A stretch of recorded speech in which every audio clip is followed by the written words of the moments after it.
আর রুকসানা দিদির হাতে রান্না খাবো।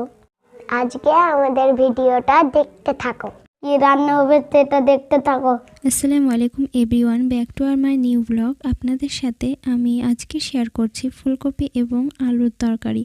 তো আজকে ইন্তাজ এবং রুকসার বলছে যে দিদি আমিও ভিডিও করব, তো ওদেরকে দিয়ে ভিডিওটি প্রথমে শুরু করলাম। আজকে আমি রান্না করছি বলে ওরা বলছে আজ এখানেই খাবো আমি। গতকাল রাত্রিবেলা বিছানে বসে বসে পপকর্ন খেতে খেতে দেখছি অনেকগুলো পপকর্নের টুকরো পড়েছিল, তো ওগুলো ঝাড়লাম আর বেড কভারটা অনেক নোংরা হয়েছিল, তো নতুন একটা বেড কভার পেরে নিলাম বেডে।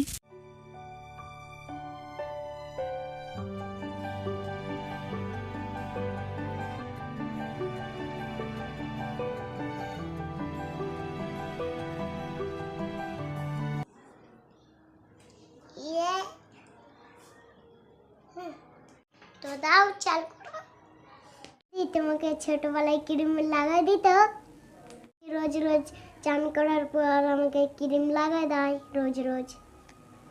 আমাদের বাবুটাকে নিয়ে আসবে না আমাদের বাড়ি?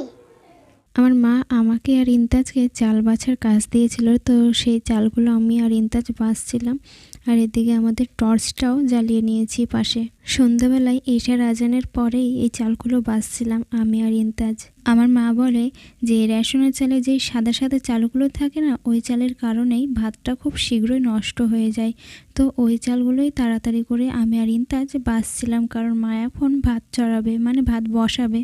আমার মা শিউলি দিদিকে বলেছিল যে 20 থেকে 25 টাকার মধ্যে যদি তোদের পাড়াতে চাল বিক্রি হয় তাহলে আমাকে বলিস, আমি নিয়ে নেব। তো আমার মা পেয়েছিল, তো 10 কেজি মতন চাল নিয়েছিল দিদিকে বলে।